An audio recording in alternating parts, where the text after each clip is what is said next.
Mtu wa mnyonge kama amehitimu ana sifa anapata kazi. That is inclusivity. Inclusivity sio kuweka mwenyewe fulani awe deputy president, prime minister ama deputy president. Kama mtoto wako amehitimu na is smart enough na ana sifa, is qualified, let him compete on equal footing. Bring equality to the people. Ili wakina mama zetu pia wapate nafasi. Hiyo ndio tunataka, na that is the spirit of the Hustler Nation movement. Na mjaluo usiwachwe nje. When the spirit comes and it is hovering over the nation of Kenya, you should not be left behind. Join us as the Luo community.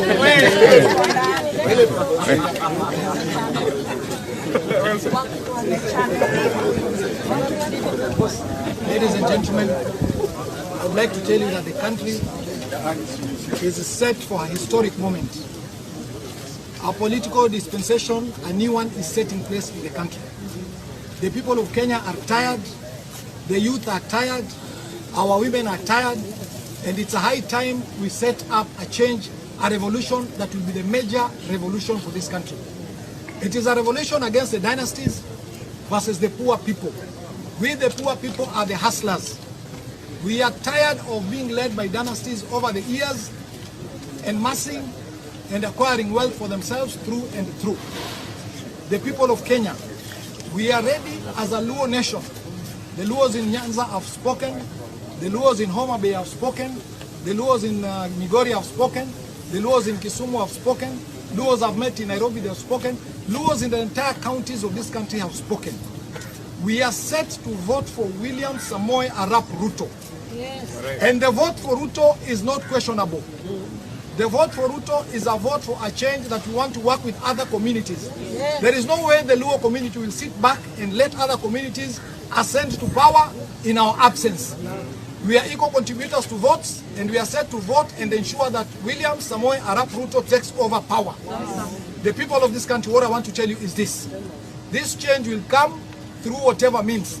Power hates vacuum, and as you are all aware, there is vacuum at the topmost leadership of this country. And that is why now they are acquiring surrogate leadership to assist them run this country. If the constitution is truly being followed, why is the deputy president being excluded from assisting in running this country? Correct. Why is it that people have been outsourced to run this country from other parts, people who were never voted for? I want to tell you, it is a high time the people of this country took it upon themselves. We, the Luo Nyanza people, Luo people working in Mombasa, have said it is William Samoei Arap Ruto, and that is the final decision. We shall not be cowed, we shall not be cheated, we shall not be threatened, we shall not be blackmailed. Whoever thinks he's pocketed people from Luo Nyanza, I can tell you, we are sorry. We are independent thinkers, we make independent decisions. Oh, yes. Kwa hayo machache nataka kuwaambia, kwa Pwani kuwa Wajaluo tutapigia kura William Samoei Arap Ruto. Hatuna kurudi nyuma, hatuna kutikisika, hatuna kusukumwa, hatuna vingine. Wale viongozi wa Pwani ambao mko hapa nataka kuwaambia, mshikane na jamii hii, mnajua mchango wetu katika kupiga kura, tutapiga kura. Wale tuwapigia kura mababe ambao wametutawala kwa Pwani hii, mnaona mtufanyia nini? Tumedhulumiwa. Ni ajabu kwa katika serikali ya kaunti ya Mombasa hatuna viongozi Wajaluo ambao wanatusaidia. Nataka kuwakumbusha kitu kimoja. Katika uchaguzi uliopita, hakuna Mjaluo aliyeruhusiwa akafanya nomination na chama cha ODM kusimama. Sio eti hatuna watu ambao wangesimama na kushinda, lakini dhuluma za chama cha ODM tulizofanyiwa hatutaki tufanyiwe tena. Tunataka mara hii, na viongozi mlio hapa wa Pwani, na tunaomba, ndugu yangu Sarai, ndugu yangu Mohamed, tunawaambia tafadhali, tutakapofikia kiwango cha nomination, mturuhusu kuwe na usawa, tunominatiwe, tuchaguliwe kama wapwani wengine. Kwa hayo machache na waambia asanteni. Mkumbuke kuwa Kenya ina milioni watu 45. Katika milioni 45, asilimia 75 ni vijana. Hao vijana wanahitaji kazi, wanahitaji ajira, wanahitaji kufanya biashara. Itakuwaje leo tunashughulikia masuala ya BBI ambayo malengo yake ni kuajiri watu 4, 5 au 6 peke yake? Hao vijana milioni kadhaa watapata kazi wapi? Watafanya kazi na nani? Watafaidika kivipi? Kwa hivyo sisi kama Wajaluo ambao tuko hapa Pwani tunasema tunapinga mpango wa kupeleka nchi hii katika masuala ya BBI ambayo itagawanya watu na kufaidisha wachache. Hatutaruhusu tugawanywe, tunataka Kenya ibaki moja. Katiba tulionao sasa haina shida. Haina shida yote. Tutaiunga mkono katiba vile ilivyo, na tutapinga njia yote ya kugawanya watu kwa misingi ya BBI ambayo lengo lake ni moja tu, kufanya mabwenyenye wachache, mabepari wachache, matajiri wachache wanufaike kwa kugawanya mamlaka. Ikiwa mamlaka itagawanywa kwa watu 5 ama 6, nataka kuuliza, Kenya ina zaidi ya makabila 44. Ni kabila gani zitachukuliwa? Ni kabila gani zitachukuliwa? Nauliza, zipatiwe hizi nyadhifa 6 ama 5 zitakazochukuliwa. Wakenya wengine watakuwa wapi? Katiba ya sasa ni bora, na tunaomba nyote wakati wataleta mambo ya BBI na upumbavu wote na ujinga wote walioweka ndani, tukatae na tupinge kwa njia zote. Tuhakikishe kuwa Kenya inabaki moja na tuendelee kuishi kama nchi moja. Kwa hiyo machache nawaambia asanteni, na tushikane na ndugu zetu wa Walo na hao wajumbe ambao wako hapa na viongozi wengine ambao katika nchi. Lengo letu ni moja. Sure bet ni William Samoei Arap Ruto. Yes. Asanteni. Bwana Mbadi, kama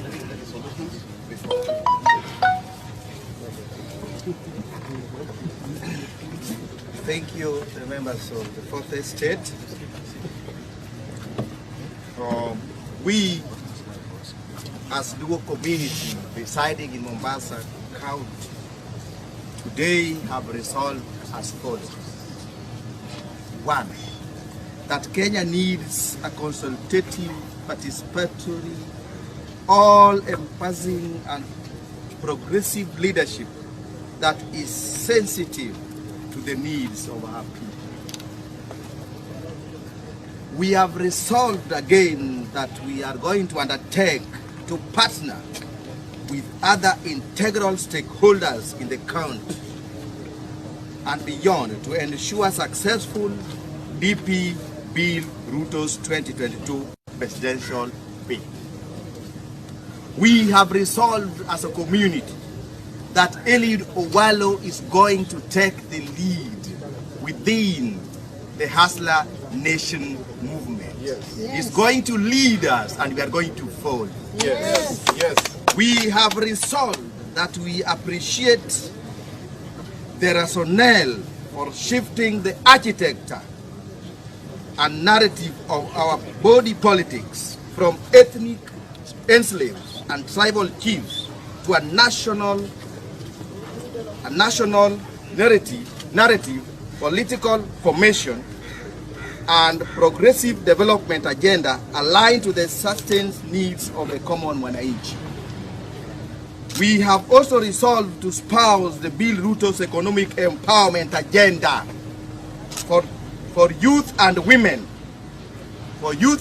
groups in the immediate term and long-term sustainable policy framework that will facilitate and rationalize the Kenya's economy. The meeting recognized with disdain that creation of political positions for high and mighty is an irritating irrelevance for the hustler nation at this point and time. We have noticed with great concern that Kenya has got over 47 million people, and therefore the narrative of changing the constitution to seat a few individuals is not applicable at the moment. We are saying that as Luos, we are going to work with William Samoei Ruto going forward from today henceforth.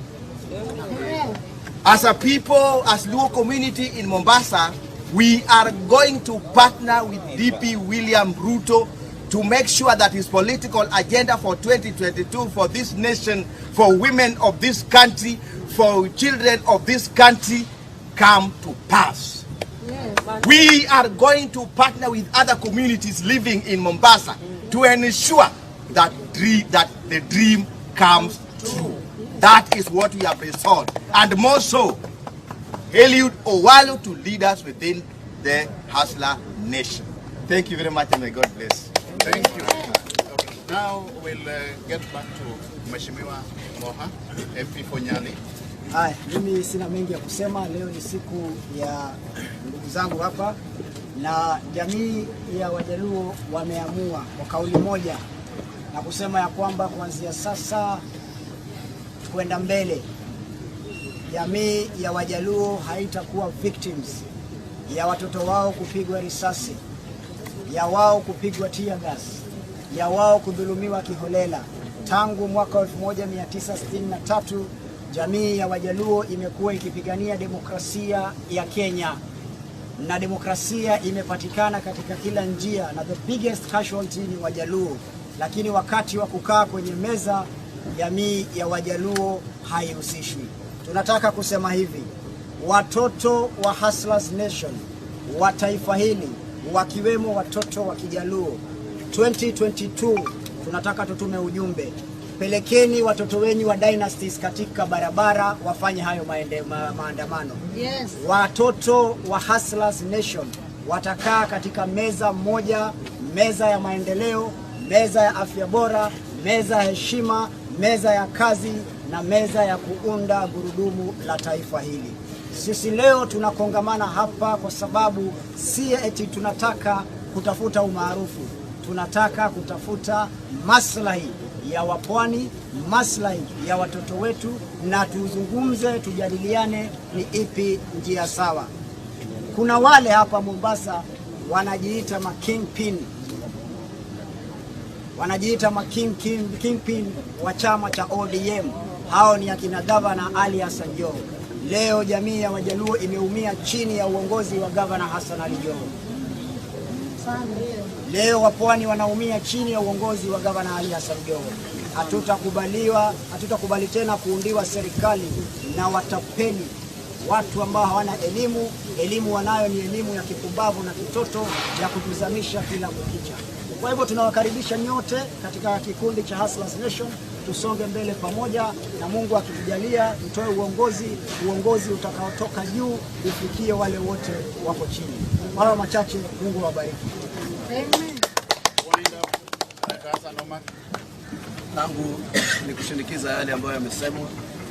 Hii leo ni thibitisho kwamba ile vuguvugu la Hustler Nation imefika katika kila pembe ya taifa, na moja tu ni ku associate myself with some of the assertions made here kwamba hii Hustler Nation is a narrative ya siasa yetu that transcends tribe, that transcends religion, that transcends any artificial petition ambazo zimetumiwa kutugawanya sisi katika siasa zetu.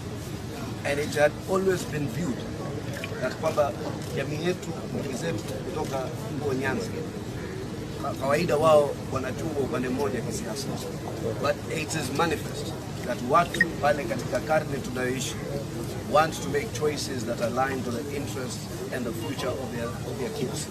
And pale tulipo, we are going to evaluate the ODM leadership over the last 15 years when Raila had dominance in this region.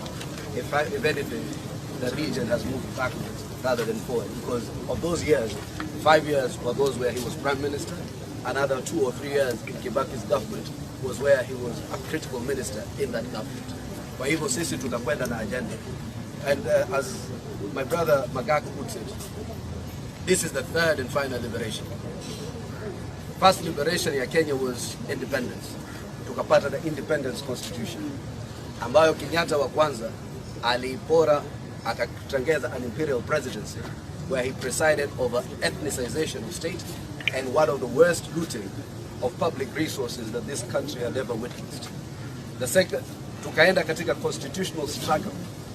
The struggle that gave us the 2010 constitution, ambao kulikuwa na massive sacrifices over 2 to 3 decades, ambayo leo ina Raila na Uhuru wamechukua watu 3 4 wanakaa Safari Park ati kutuambia Uhuru anataka kipenge hichi, Raila hataki kipenge hichi. Raila and Uhuru must exit the political scene. They must not touch the 2010 constitution. If they touch that constitution, it will be their political Waterloo, as the Kenyan people will resoundingly reject it. So the third liberation, baada ya katiba, ya kwanza tulipata Uhuru, sio Uhuru Kenyatta, Uhuru. Ya pili tukapata katiba ya 2010. Yeah, Uhuru Kenyatta was a big mistake. Ya pili tukapata katiba ya 2010.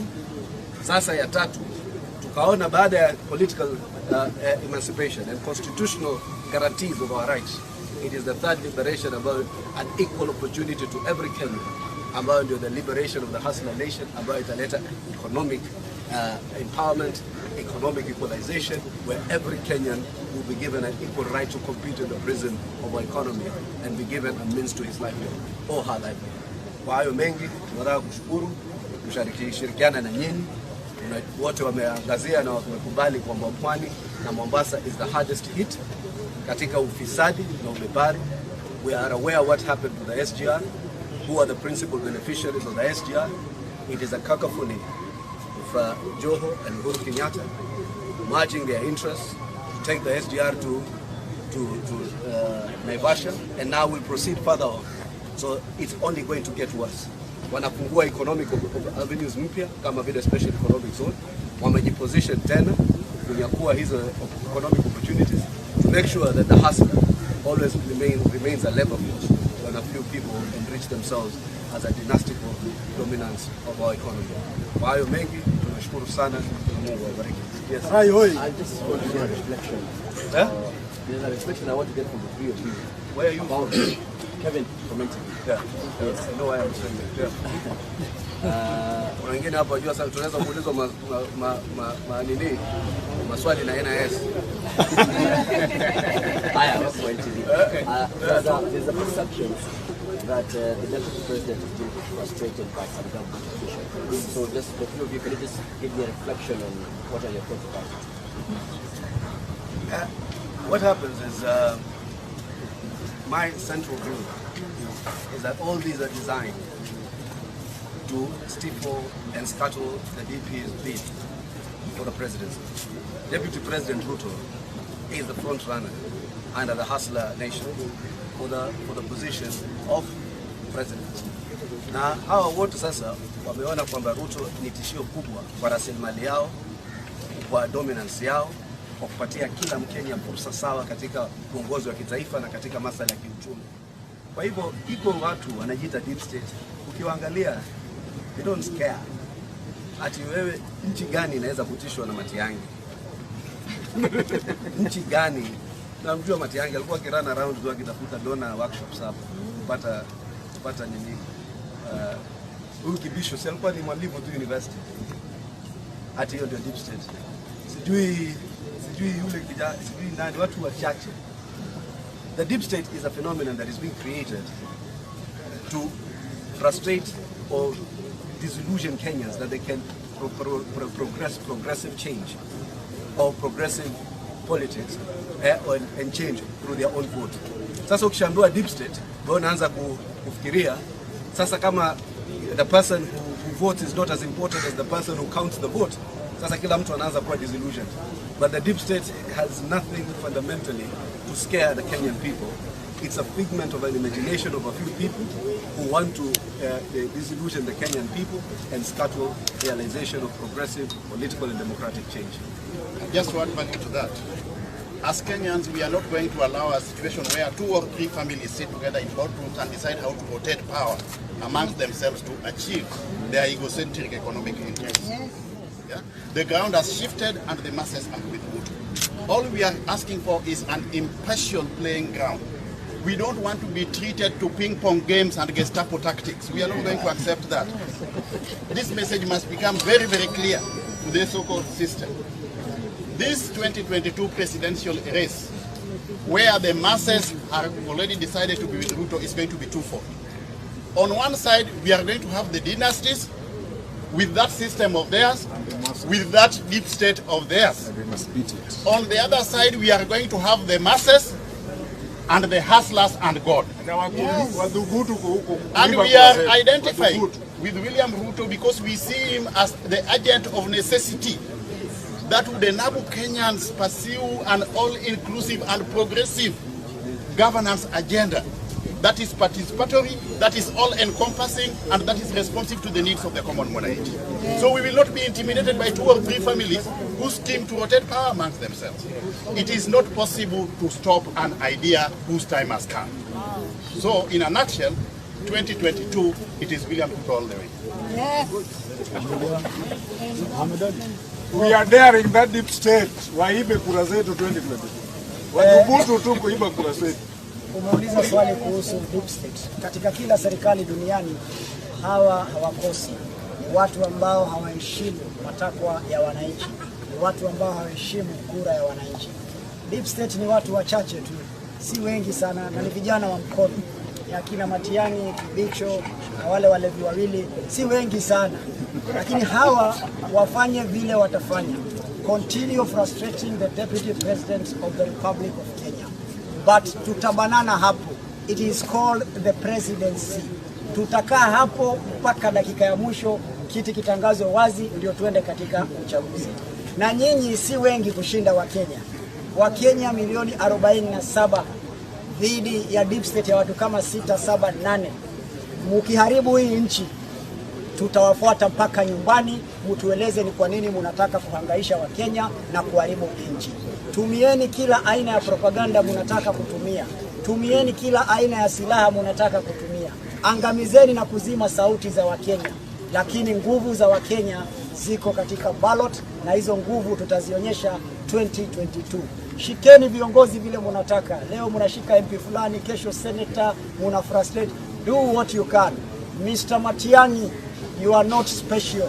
I have seen and covered great and powerful Minister for Internal Securities, including Saitoti, ambaye walimchukua juu ya hewa kama kunguru. You are not special. If they come for you, they will come for you the way they came for Saitoti. Kwa hivyo wacha kuvaa hapa kaunda suit ukiona wewe ni mtu ya maana sana, unasumbua watu. Hii nchi ni nchi ya Wakenya. Si unavaa kaunda suit 2, 3 unaona ati wewe ndio kila kitu.